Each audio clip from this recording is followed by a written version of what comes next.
The Denver Public Schools Board of Education needs to balance out its district, and right now they're in the process of doing that, so the population in the schools is nearly equal across all 5. Earlier this month, 2 additional redistricting maps were introduced that concern the Latino Education Coalition.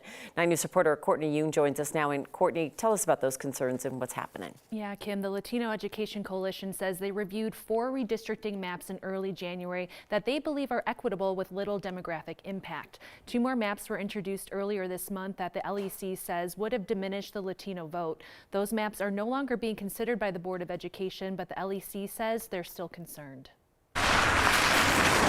District 2 is Southwest Denver, Westwood, Barnum. The Latino Education Coalition says it wants an investigation after 2 DPS Board of Education redistricting maps were introduced that the LEC believes were unequitable. E and F would have brought in tens of thousands of community from the Washington Park area and put them into District 2. Those 2 maps in question, E and F, have been removed from consideration after concerns were raised, according to at-large Board of Education members Scott Esserman and Tay Anderson. Who created these maps? What were the intentions of creating maps that were going to impact the Latino community and diminish the Latino voice and their vote? Chair of the LEC, Milo Marquez, says District 2 is predominantly Latino, and bringing in white voters from Washington Park would have had the potential to dilute the Latino vote. Taking away a representative that looks like them, that speaks their language, that is their community, would be terrible for them.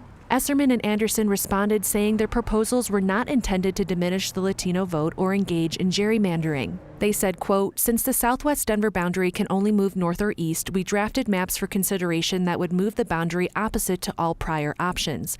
The attempt by the LEC to paint this process as somehow conspiratorial is disingenuous." Marquez says the 4 maps currently being considered, A, B, C, and D, are equitable and have very little demographic impact. We want to ensure that no additional maps are introduced.